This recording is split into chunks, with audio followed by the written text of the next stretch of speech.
No programa de hoje, eu te convido a conhecer o Manifesto dos Pioneiros da Educação Nova. O documento, escrito e lançado em 1932, contém alguns desafios que são atuais ainda nos dias de hoje na educação. Nessa edição do Rio em Foco, eu te convido a mergulhar sobre esse tema, conhecer o contexto histórico e, principalmente, o que a gente precisa fazer para garantir o futuro da educação no Rio de Janeiro e no país. Vem comigo!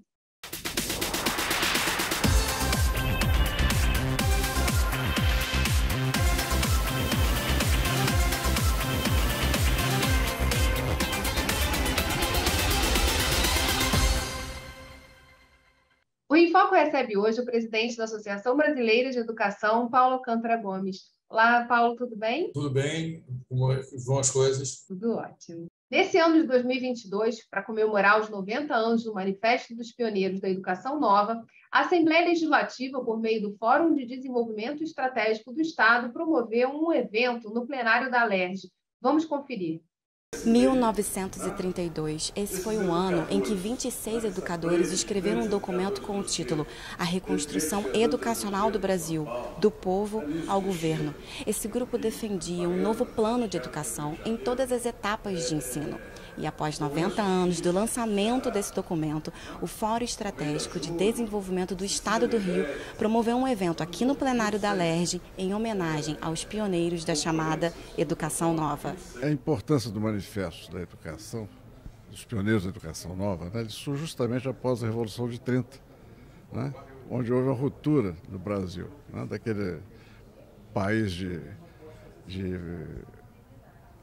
produção agrária exportadora, dependente, né, para um país que se industrializava. E já, né, nos anos 20, já havia movimentos, né, da chamada Escola Nova, não só no Brasil, mas sobretudo em países, né,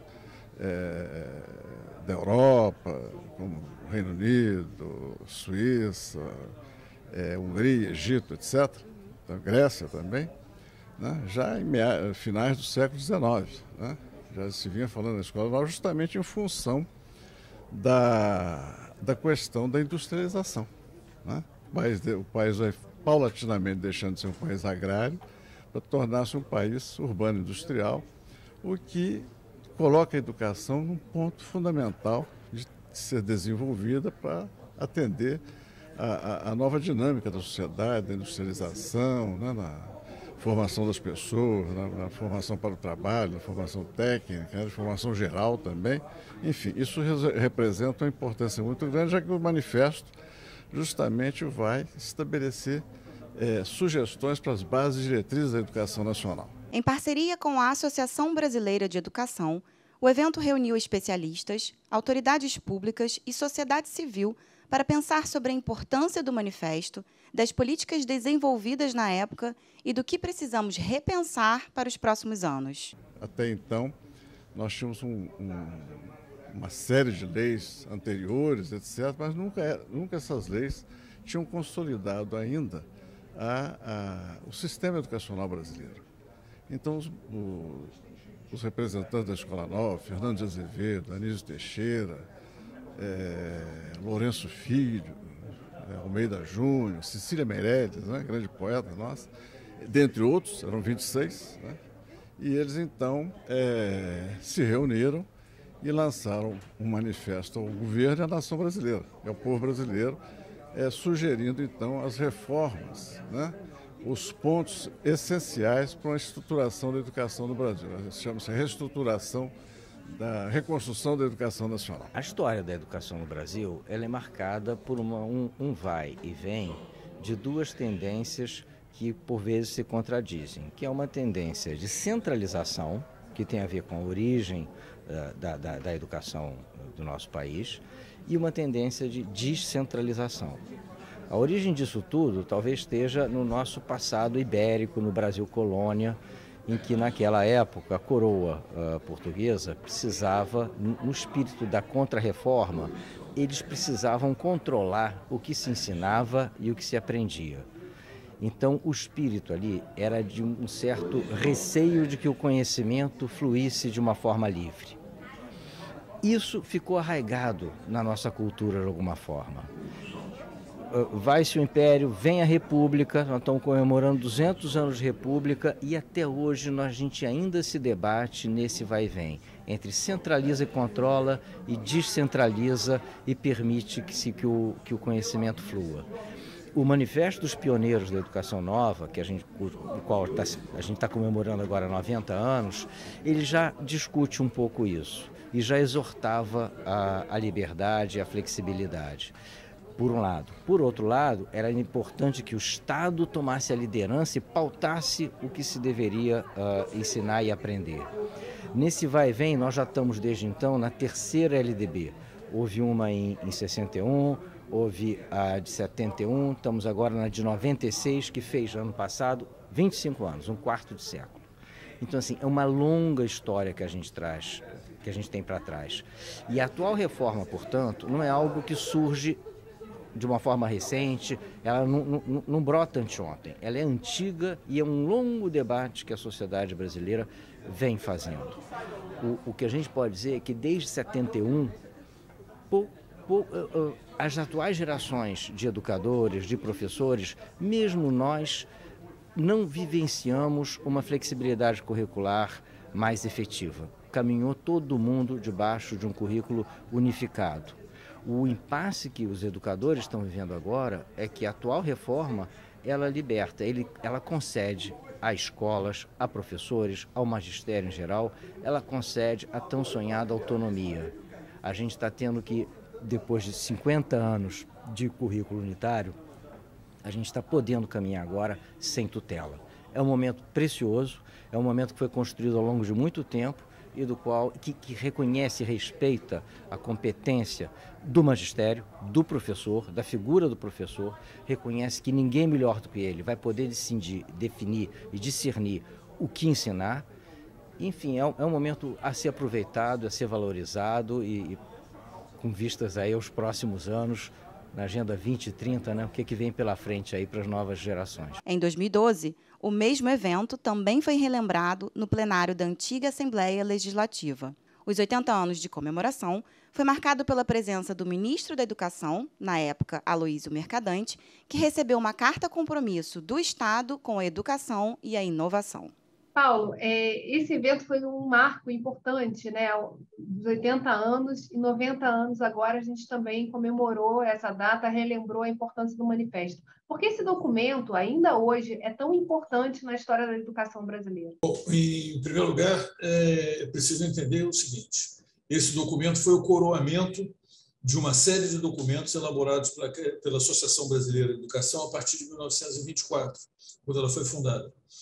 Então, eu cito alguns, eu peguei aqui alguns importantes, como, por exemplo, a reforma do ensino superior e do ensino secundário de 1925, a proposta de criação do Ministério da Educação em 1930, o Estatuto das Universidades Brasileiras, que foi elaborado pelo Francisco Campos em 1931 e que regulamentou a criação de todas as universidades federais que hoje existem a partir dali.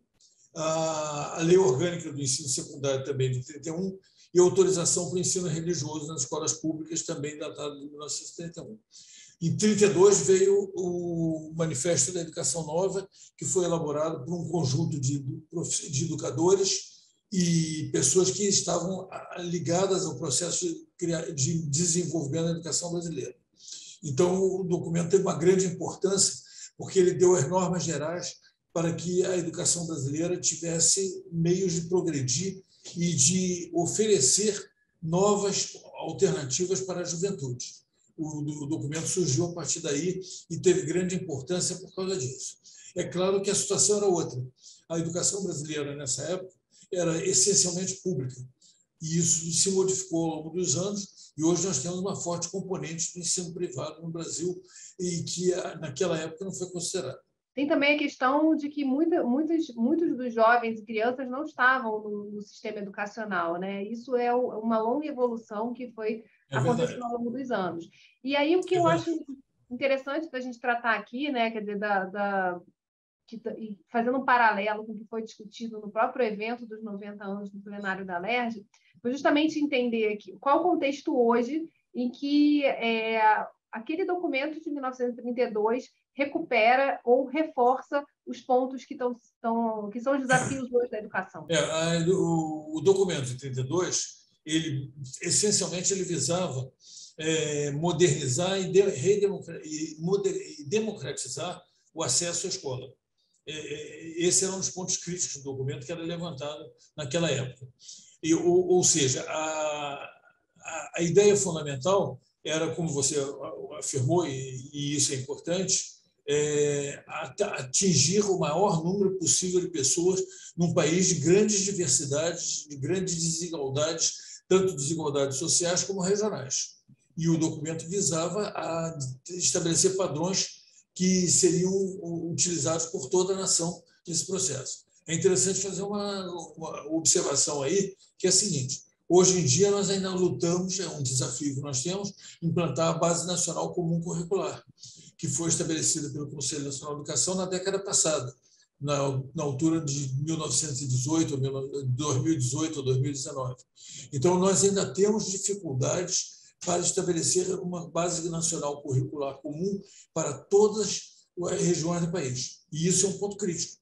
E o documento já levantava a questão das desigualdades em todo o país nessa época. Base Nacional Comum Curricular, reforma do ensino médio. Foram as duas grandes reformas, os dois grandes movimentos recentes na educação brasileira. Tem de perspectivas, né, diante do que está acontecendo na educação, de avançar sobre esses pontos que já mostram a importância, né, de ter uma autonomia na sala de aula, mas ter também um alinhamento que possa fazer com que as medições, por exemplo, as avaliações possam acontecer e a gente entender como é que está o perfil e como é que está a temperatura, o que precisa melhorar na educação do país. E aí vem uma coisa, um outro ponto importante desse processo é o seguinte, que a Base Nacional Comum Curricular não significa uniformidade nas estruturas de currículos e uniformidade nos conteúdos. Ela privilegia sempre as características regionais, as especificidades de cada região do país. Isso é muito importante, porque hoje nós temos processos de avaliação que permitem avaliar com questões. Eu estou me referindo ao teste da resposta ao item, que foi um teste que foi desenvolvido para você poder avaliar estudantes com questões diferentes numa determinada prova, para saber o nível de aquisição de conhecimentos que eles tiveram sobre aquela matéria. Então, hoje em dia, você pode aplicar em provas diferentes, critérios de avaliação que permitem reconhecer o quanto as aptidões foram garantidas no processo ao longo dos anos da escola da educação básica. Isso é muito importante para a realização de processos de avaliação. A gente vai fazer um rápido intervalo e voltamos já. Rio em Foco aqui, política, economia e educação. Caminhos juntos.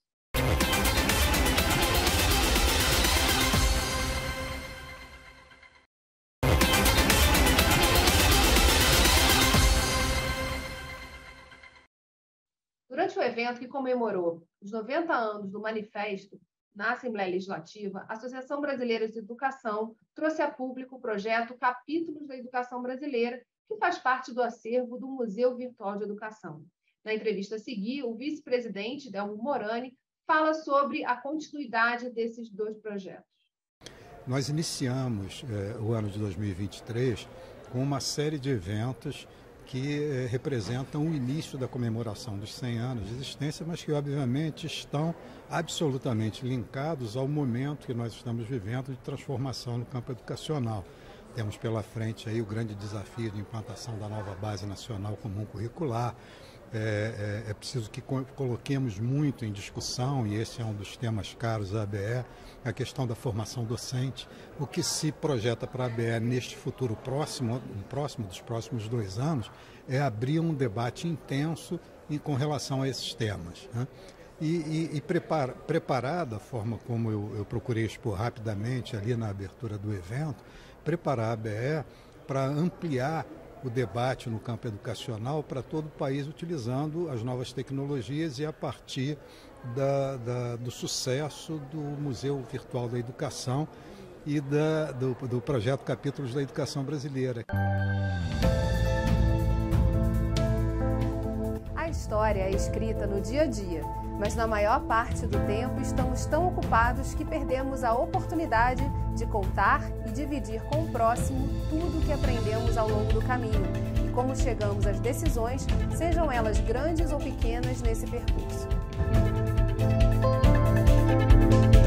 O projeto Capítulos da Educação Brasileira, ao criar um ambiente de escuta dos personagens que estão diariamente escrevendo a história da educação no Brasil, oferece aos gestores, professores, pesquisadores e cidadãos a possibilidade de mergulhar e refletir sobre o que foi sonhado e realizado. Quem vai trabalhar na nossa infância, esse é o professor que eu tenho que dar muita atenção. Os grandes desafios agora é a recomposição das aprendizagens e a formação continuada dos professores. Visite o canal do Museu Virtual da Educação no YouTube. Inscreva-se, aperte o sininho para ser notificado sobre novos conteúdos e assista. Ouça esses depoimentos e experiências e compartilhe esses capítulos. Afinal, a história continua sendo feita e nada melhor do que poder avançar conhecendo as bases, o conceito e as estradas que nos trouxeram até aqui. O projeto Museu Virtual da Educação é um projeto que foi lançado recentemente pela BE e ele traz a digitalização de todo o acervo da associação desses quase 100 anos de história. Queria que o senhor falasse um pouquinho mais sobre esse acervo, o que a associação guarda, né, e que é também um ponto para estudantes dessa área poderem acessar. Bom, a associação foi criada em 1924 com a participação de grandes profissionais, educadores, muitos professores de instituições padrão na época, importantíssimos. Havia professores catedráticos da Escola de Engenharia, na época Escola Politécnica, havia professores da Faculdade de Medicina, da Faculdade de Direito, professores do Instituto de Educação, autoridades educacionais que não eram apenas políticos, eram pessoas que conheciam a educação e pessoas do mundo das artes, da cultura e das ciências que atuaram fortemente nesse processo. Então, com isso, a associação teve um grande lastro de qualidade a oferecer naquele momento. Então, eu vou citar alguns nomes para você ter uma ideia. O Anísio Teixeira, o Fernando Azevedo, o Everardo Baicoiser, o Francisco Venâncio Filho, Berta Lutz, o Otton Leonardo, o Inácio Azevedo Amaral, que foi reitor da hoje UFRJ, o Delgado Carvalho, o Roquete Pinto, Hermes Lima, que foi ministro, Júlio Mesquita, Cecília Meirelles, são pessoas muito importantes do processo de criação da ABE. E muitas das contribuições desses renomados educadores se perderam ao longo dos anos pela falta de possibilidade de criar um acervo em relação a esses nomes, a produção de científica e educacional desses nomes.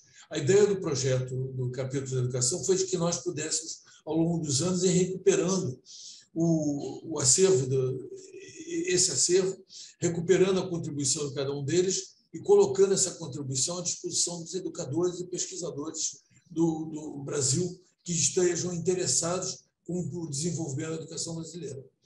E criou-se uma série chamada Capítulos da Educação, que tem por objetivo exatamente entrevistar educadores contemporâneos que possam deixar marcada a contribuição que eles fizeram ao longo dos últimos anos. Então, foram convidados, estão sendo convidados, muitos educadores e muitos pesquisadores a manifestarem suas opiniões sobre como a educação vai, quais são as contribuições que vêm sendo oferecidas para o desenvolvimento da educação e como nós temos desenvolvido projetos que sejam relevantes para a melhoria da qualidade da educação no Brasil. Agora, focando especificamente nesse centenário, né? O Delmo falou desse início das comemorações esse ano até o ano que vem. O que tem previsto de agenda e de eventos para marcar esses 100 anos da ABS? O centenário da ABS será em 2024. A nossa ideia é, até 2024, realizar uma série de seminários que promovam a elaboração de documentos que sejam documentos que definam em síntese, o que deve ser feito para melhorar a educação brasileira. Nós pretendemos, por exemplo, tratar de assuntos que são relativamente importantes, como a educação empreendedora, que é uma questão crítica para o desenvolvimento da educação no Brasil, a valorização do professor, que envolve questões inúmeras, questões como, por exemplo, a questão da remuneração dos professores, a formação dos professores no curso de pedagogia, a formação dos professores nas licenciaturas específicas em áreas como a ciência da natureza, a história, a arte, humanidades, tudo isso, a importância da universidade para o desenvolvimento nacional, a importância do ensino privado, que hoje é uma realidade e que deve ser considerada como determinante para o desenvolvimento da educação no Brasil, a importância do ensino privado também, que é importantíssima, entre outros, a aplicação do novo ensino médio e os vários percursos que estão definidos nessas novas diretrizes para o ensino médio, a formação de professores para as áreas específicas do conhecimento, por exemplo, biologia, meio ambiente, etc. E são alguns dos exemplos de assuntos que vão ser tratados em seminários, reuniões e debates que acontecerão ao longo de 2023. E a ideia, da mesma forma que foram estabelecidos os capítulos da educação brasileira como entrevistas de educadores contemporâneos, criar documentos que sejam diretrizes para o desenvolvimento da educação brasileira, que serão elaborados pela ABE e que serão discutidos pela grande população de professores e educadores do Brasil. Essa é a ideia de agenda que nós temos para 2023 e 2024. E como as pessoas podem acessar e saber informações sobre essa agenda para participar desses encontros? O capítulos você pode acessar através do site da ABE, da Associação Brasileira de Educação. Então, o site na internet permite acessar os capítulos da educação brasileira e todas as entrevistas que foram feitas com esses pesquisadores e educadores. A agenda que eu coloquei, ela vai ser parte de um item próprio no site da ABE, que permitirá acessar todos esses documentos que começarão a ser elaborados a partir de março de 2023. Perfeito. Como é hoje o funcionamento da ABE, o dia a dia do trabalho de vocês? A ABE eu sou o presidente da ABE, ela tem 2 vice-presidentes, que são o Pedro Flecha Ribeiro e o Delmo Morani, tem diretores, que são o Surraco Bastos, o Roberto Buclin e o Zé Carlos Portugal e o Marcelo Mokaiser, que cuidam do dia a dia da ABE e das ações que são desenvolvidas. E ela tem um conselho diretor com cerca de 40 membros que trabalham por pedido da diretoria para elaborar documentos e fazer proposições. Essa é a maneira que a ABE tem de fazer propostas.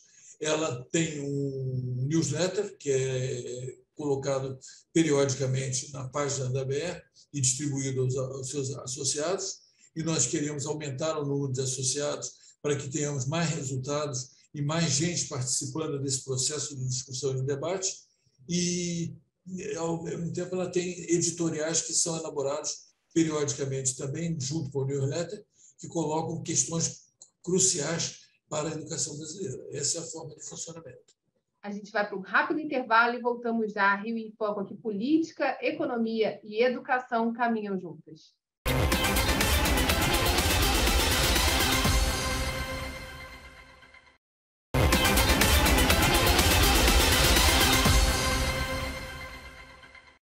Estamos de volta com o presidente da Associação Brasileira de Educação, Paulo Alcântara Gomes, para falar sobre os 90 anos do Manifesto dos Pioneiros da Educação Nova. Na entrevista a seguir, a professora Amábile Pássios fala sobre o que permanece vivo e presente 90 anos depois do Manifesto na história da educação brasileira. Eu diria que o Plano Nacional de Educação seria o primeiro, importante, porque ele foi pontuado há 90 anos atrás. Depois ele ficou 20 anos sendo discutido dentro do Congresso Nacional, 20 anos. Aí nós temos a implantação e passamos por uma pandemia. Então nós temos a certeza de que não vamos ainda conseguir implantar o plano. Então o Plano Nacional de Educação seria assim um grande presente que nos foi alertado que a gente conseguiu tirar ele do papel depois de quase 90 anos, mas ele ainda não está totalmente fora do papel. Eu acho que o Plano Nacional de Educação seria aquilo que eu poderia pontuar. O outro é a questão da própria Lei de Diretrizes e Bases, que organiza a nossa educação. Ela é extremamente importante, ela foi e nasceu dentro do manifesto. Acompanhe agora um trecho da palestra da professora Amábile Pácios no evento dos 90 anos do Manifesto, no plenário da LERJ, em outubro de 2022. A Câmara tem grandes desafios. Eu comecei, então, a olhar o manifesto, professor. Comecei a olhar o manifesto. E eu achei muito incrível que, na sua descrição, aquilo que você pautou é a pauta que nós temos hoje, no Conselho Nacional de Educação. Então, eu vou dizer para vocês, sintetizando, é o Plano Nacional de Educação. Então, a gente tem uma comissão que acompanha muito de perto o Plano Nacional de Educação, que foi absolutamente impactado com a pandemia. Nós temos como um desafio, professor, a formação de professores, e especificamente a formação de professores da educação infantil. Não é incrível isso? Em 1932, eles pontuavam que a formação de professores de educação infantil era importante, e hoje o que nós estamos discutindo? A formação do professor da educação infantil, das séries iniciais. Incrível, né? Também a formação de adultos. Também estamos discutindo isso no CNE. Não é incrível uma coisa como essa, gente? Impressionante, né? A formação de professores continuada. Acho que todos nós aqui concordamos que o professor ele é o mais importante que a gente tem no nosso país. É o agente mais importante do nosso país. Todos nós aqui concordamos. E todos nós concordamos que ele precisa de apoio, ele precisa de ferramenta. Então, a gente pensa constantemente na formação desse professor. Então, estamos lá também discutindo a formação de todos os professores. Temos o grande desafio de implantar em todos os municípios nacionais a Base Nacional Comum Curricular. E a gente está quase conseguindo, já temos 99,7% dos municípios com a Base Nacional Comum Curricular implantada. A gente está bem feliz. Mas temos o grande desafio da reforma do ensino médio, como muito bem falou o professor Pedro. Esse ainda é um desafio. Acima de tudo, por quê? Por causa da formação técnica, que o senhor também pontuou no manifesto. Então, nós temos esse desafio também. Nós temos agora, trouxemos para dentro da escola a formação técnica. Eu acho que vai ser muito importante para os jovens, mas hoje é um desafio. Como é que nós vamos fazer essa formação técnica, como alguns chamam de quinto itinerário, ser implantado e funcionar na escola? Mas a gente ainda tem outros desafios. Nós temos a escola nova para os índios. Como é que nós vamos desenhar essa escola para os índios? Também para a população presidiária. Esse é um mundo. Às vezes, a gente, quando pensa em educação, e eu estou falando com educadores, eu sei que vocês têm ressonância no que estão ouvindo, a gente não pensa na educação do presidiário. E ela é muito importante. Se ela salva quem está do lado de fora das grades, você imagina o que ela faz por quem está dentro das grades. Então, esse é um grande desafio que está lá na mesa do CNE, para a gente poder concluir, pensar, estimular, e, obviamente, vocês sabem que o maior desafio da escola presidiária também passa pelo professor. Que professor, que habilidades, quem tem essa vocação de ir para um presídio e ensinar a ler, escrever, ensinar uma profissão e fazer, de fato, uma mudança na vida de quem está lá dentro. Esse é um grande desafio de hoje. Também temos desafio na área de avaliação, professor Rivo. Aí, a avaliação que a gente conseguiu avançar, hoje nós temos uma avaliação de larga escala, nacional, estamos participando e vamos participar de outras avaliações internacionais. Isso é muito importante para pautar a escola. Então, os desafios são imensos, mas eles convergiram nas nossas mãos. Com quem está a caneta para escrever essa história? Conosco. Então, a história nos trouxe aqui, a essa convergência. A caneta está conosco. E como pontuou a Geisa, ok, o retrovisor é ótimo, ele nos diz exatamente aí, ó, o caminho é esse, mas é olhando para frente que a gente consegue dar direção no que a gente faz. Então, o manifesto é realmente, como diz a minha família, um importante instrumento para a gente sair e administrar crises e desafios. Mas a caneta nos dá a possibilidade de dar a direção para aquilo que a gente quer. Deus, com a palavra, criou o mundo. Com a palavra, Ele criou o mundo. Muito interessante na fala da Amabile no evento, né, do quanto ela, na posição de estar dentro do Conselho da Câmara de Educação Básica, do Conselho Nacional de Educação, percebe semelhanças e demandas que ainda continuam novas nesse manifesto. O que a gente pode tirar, né, dessas reflexões da educação, Paulo, para dizer quais são os nossos desafios? Assim, qual deveria ser, para o próximo ano, em que a gente começa um novo governo, a agenda e a pauta principal? Olha, os grandes desafios são... Na verdade, se eu fosse falar sobre todos os desafios que nós temos, nós levaríamos vários programas, porque realmente a educação brasileira é muito incompleta. Eu vou dar alguns exemplos de coisas que são importantes de serem realizadas no próximo governo. Por exemplo, a questão dos laboratórios de ciência da natureza nas escolas de educação básica. A elaboração de conteúdos inteligentes para que a gente realmente, mais do que a internet, consiga fazer com que as novas metodologias de informação e comunicação sejam uma realidade nas escolas de educação básica no Brasil. Isso é um ponto importantíssimo. A questão que eu já abordei no bloco anterior, da valorização do professor. É preciso que a gente valorize o professor com questões realmente muito importantes.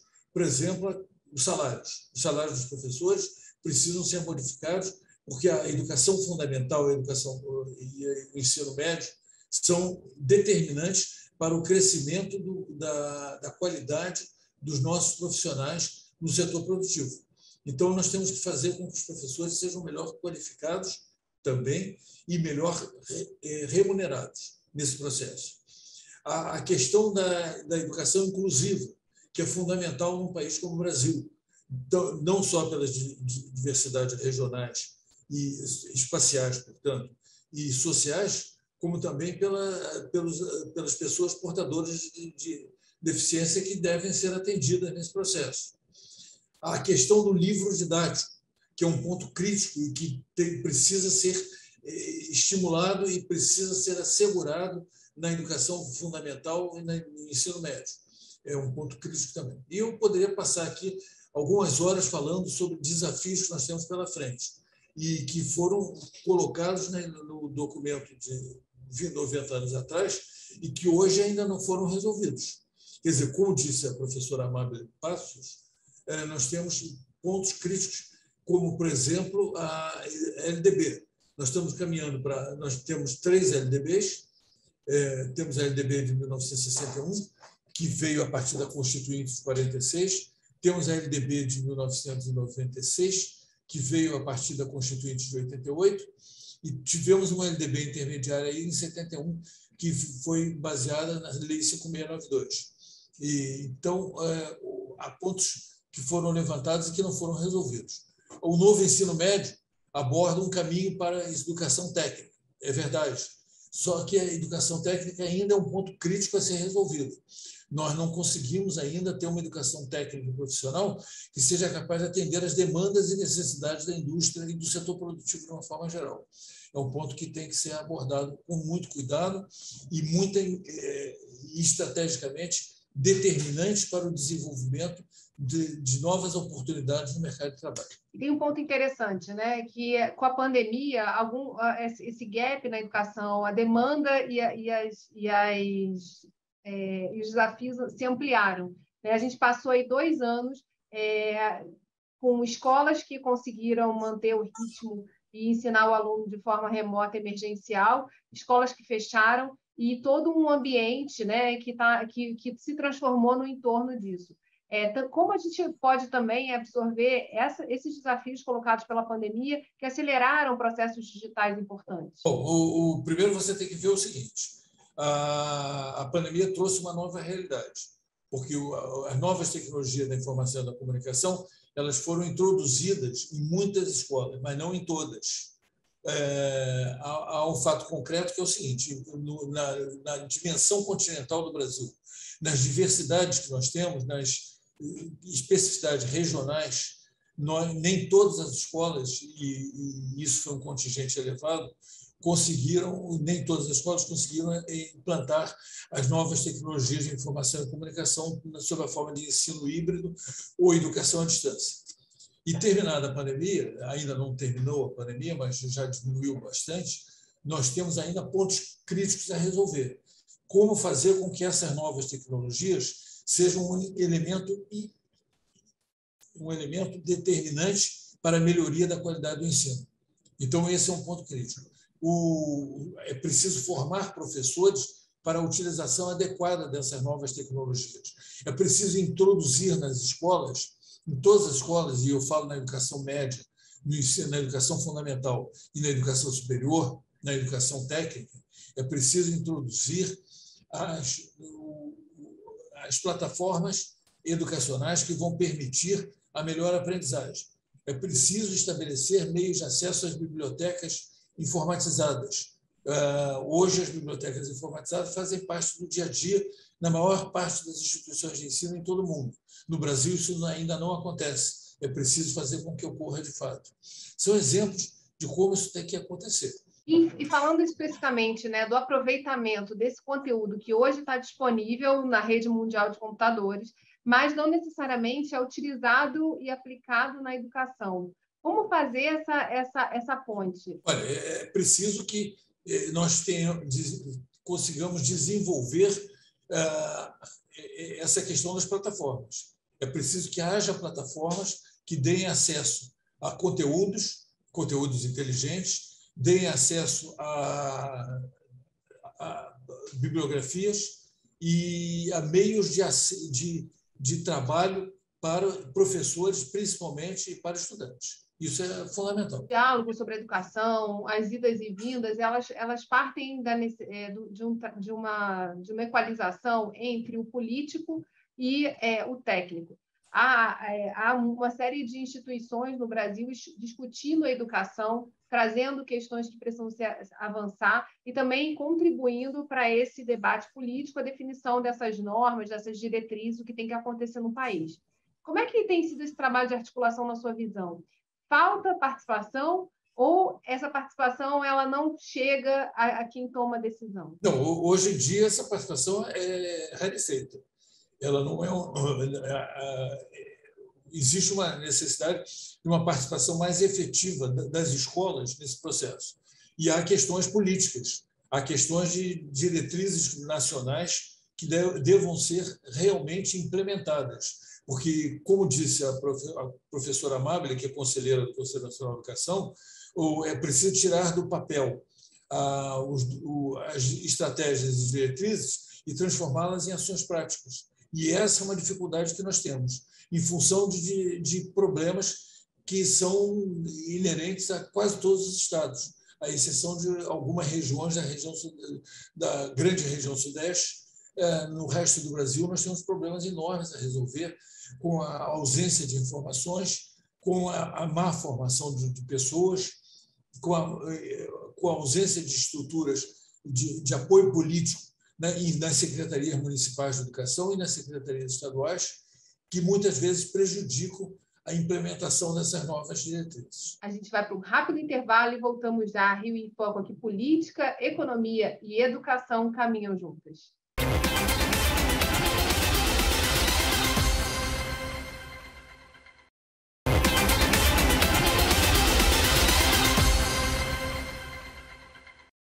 Como o senhor disse nos blocos anteriores, o Manifesto dos Pioneiros da Educação Nova ele ainda é muito atual. Nos 80 anos do Manifesto, quando houve um evento no plenário da LERJ, a gente propôs uma carta compromisso com a educação, já trazendo elementos, por exemplo, da ponte com a educação profissional e o que precisava acontecer nesse cenário. 10 anos depois dessa carta compromisso, 90 anos depois do manifesto, Na sua opinião, o que a gente precisa mergulhar ou focar, se é possível isso, né? O senhor fala muito de educação empreendedora, né, como um dos pontos de atenção da Associação Brasileira de Educação. Como é que a gente consegue levar isso para a escola e mostrar também a possibilidade de novas oportunidades que se abriram aí nesse novo mundo que está se desenhando no pós-pandemia? Bom, em 2012, nós fizemos uma reunião patrocinada pelo Fórum de Desenvolvimento Estratégico do Rio de Janeiro, lá na Alerj, com a presença de inúmeros representantes do Fórum, do setor produtivo, do setor universitário, do setor político, do setor educacional.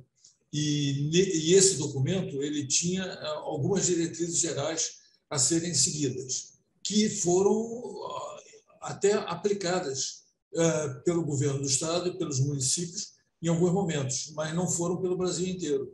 Quer dizer, em outras regiões do Brasil, os resultados não chegaram com a mesma velocidade.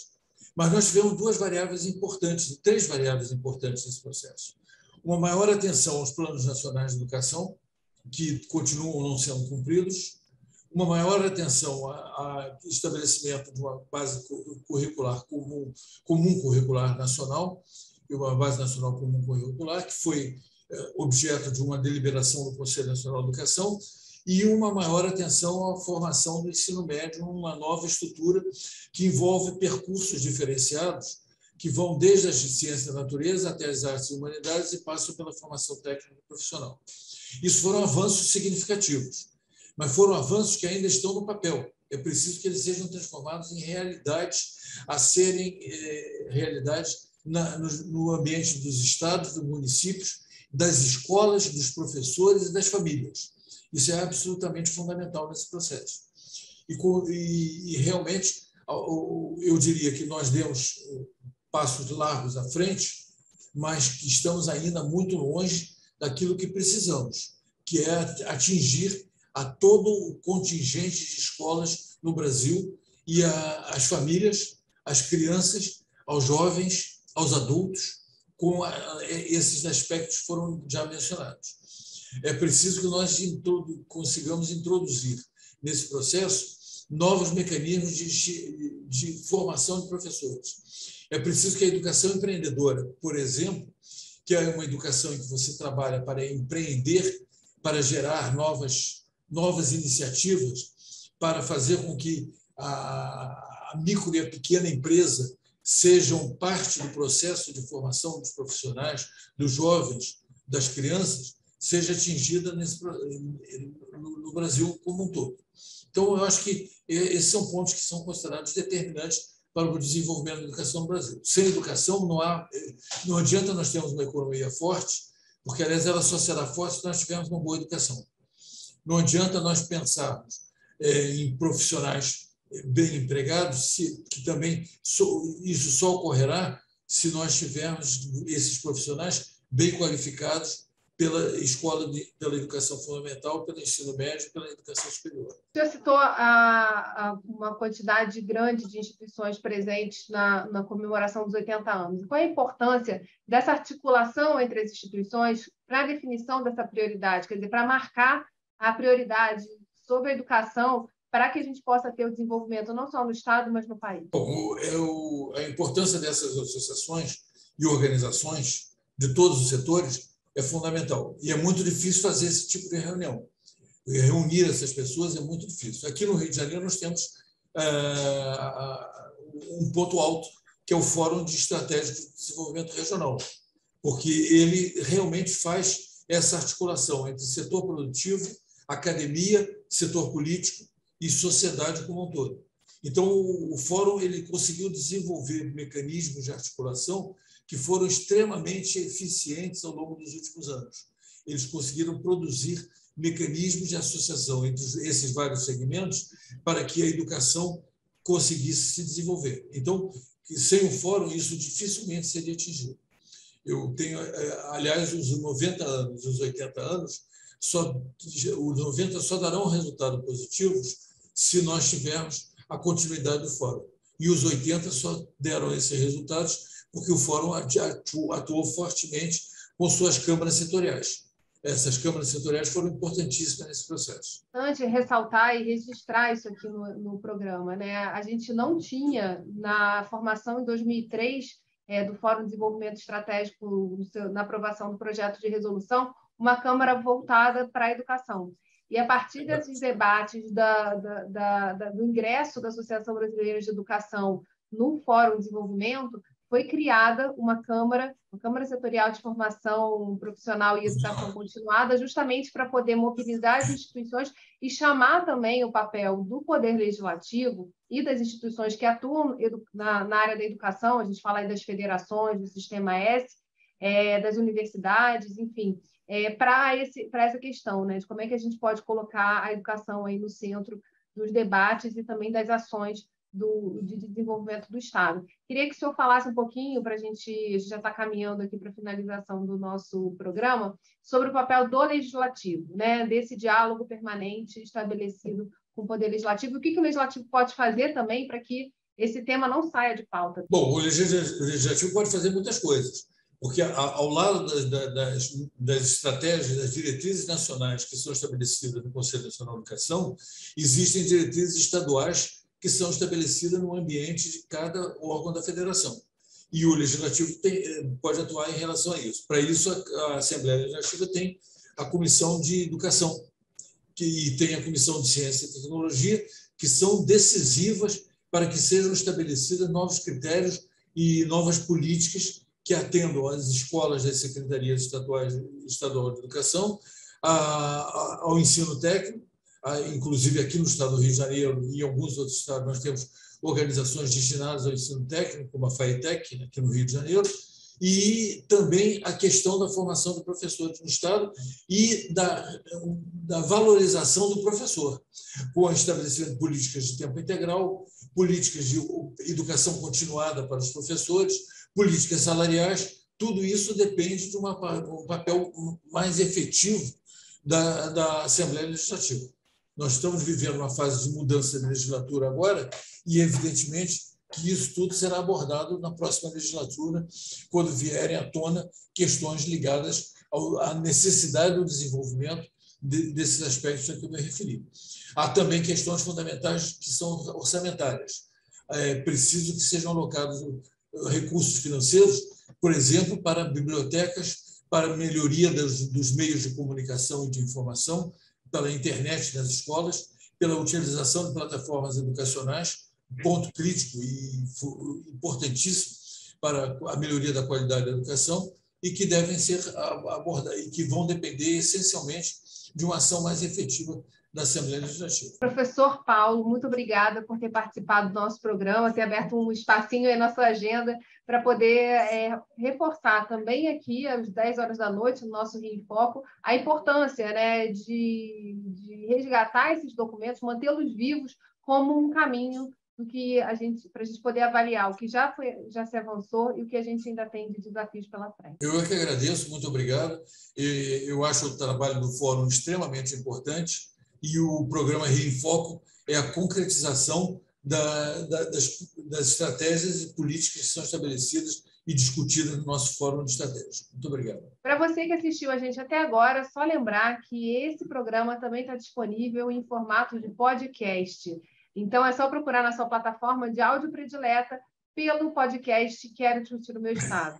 TV Alerj, o canal do Povo. Até a próxima.